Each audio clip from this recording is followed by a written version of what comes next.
Hello my dear people, you're welcome to the channel. How are you all doing? I want to believe that you're all doing fine. So my dear people, breaking news. China and WHO has been exposed again. And this time they are exposed by President Trump. Seriously. And I'm going to let you guys say it. You also need to hear how he has terminated, the United States relationship with same WHO.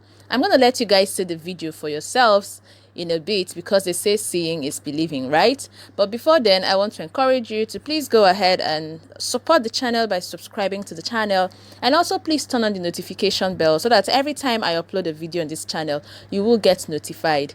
Thank you so much for doing that. Now please watch the video, and afterwards would come my comments on it. Thank you very much. Good afternoon. Thank you. I'm here today to talk about our relationship with China and several new measures to protect American security and prosperity. China's pattern of misconduct is well known. For decades, they've ripped off the United States like no one has ever done before. Hundreds of billions of dollars a year were lost dealing with China, especially over the years during the prior administration. China raided our factories, offshored our jobs, gutted our industries, stole our intellectual property, and violated their commitments under the World Trade Organization. To make matters worse, they are considered a developing nation, getting all sorts of benefits that others, including the United States, are not entitled to. But I have never solely blamed China for this. They were able to get away with the theft like no one was able to get away with before because of past politicians and, frankly, past presidents. But unlike those who came before, my administration negotiated and fought for what was right. It's called fair and reciprocal treatment. China has also unlawfully claimed territory in the Pacific Ocean, threatening freedom of navigation and international trade. And they broke their word to the world on ensuring the autonomy of Hong Kong. The United States wants an open and constructive relationship with China, but achieving that relationship requires us to vigorously defend our national interests. The Chinese government has continually violated its promises to us and so many other nations.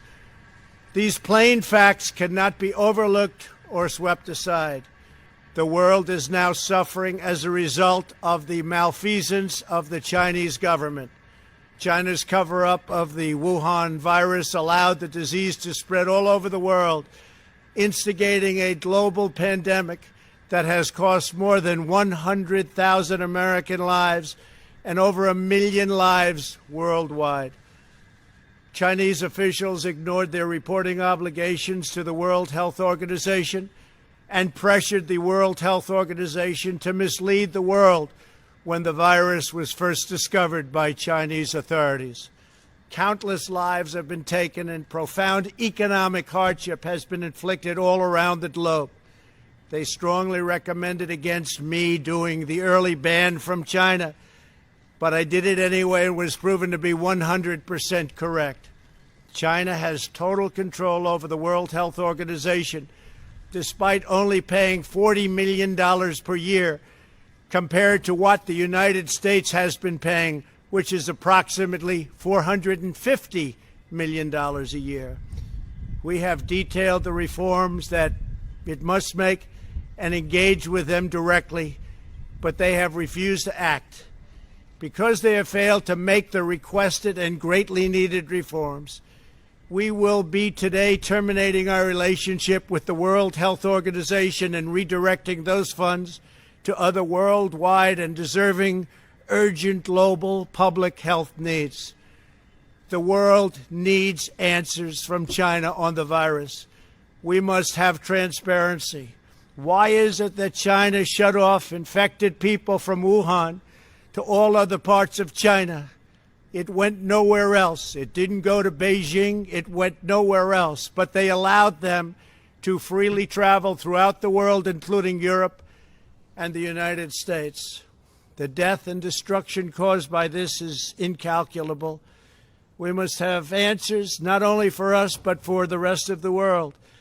This pandemic has underscored the crucial importance of building up America's economic independence, reshoring our critical supply chains, and protecting America's scientific and technological advances. For years, the government of China has conducted illicit espionage to steal our industrial secrets, of which there are many. Today, I will issue a proclamation to better secure our nation's vital university research and to suspend the entry of certain foreign nationals from China who we have identified as potential security risks. I am also taking action to protect the integrity of America's financial system, by far the best in the world. I am instructing my Presidential Working Group on Financial Markets to study the differing practices of Chinese companies listed on the U.S. financial markets with the goal of protecting American investors. Investment firms should not be subjecting their clients to the hidden and undue risks associated with financing Chinese companies that do not play by the same rules. Americans are entitled to fairness and transparency. Several of the most significant actions we're taking pertain to deeply troubling situations unfolding in Hong Kong. This week, China unilaterally imposed control over Hong Kong's security. This was a plain violation of Beijing's treaty obligations with the United Kingdom in the Declaration of 1984 and explicit provisions of Hong Kong's Basic Law. It has 27 years to go. The Chinese government's move against Hong Kong is the latest in a series of measures that are diminishing the city's long-standing and very proud status. This is a tragedy for the people of Hong Kong, the people of China, and indeed the people of the world. China claims it is protecting national security. But the truth is that Hong Kong was secure and prosperous as a free society. Beijing's decision reverses all of that. It extends the reach of China's invasive state security apparatus into what was formerly a bastion of liberty. China's latest incursion, along with other recent developments that degraded the territory's freedoms, makes clear that Hong Kong is no longer sufficiently autonomous to warrant the special treatment that we have afforded the territory since the handover. China has replaced its promised formula of one country, two systems with one country, one system. Therefore, I am directing my administration to begin the process of eliminating policy exemptions that give Hong Kong different and special treatment. My announcement today will affect the full range of agreements we have with Hong Kong, from our extradition treaty to our export controls on dual-use technologies and more, with few exceptions. We will be revising the State Department's travel advisory for Hong Kong to reflect the increased danger of surveillance and punishment by the Chinese state security apparatus. We will take action to revoke Hong Kong's preferential treatment as a separate customs and travel territory from the rest of China.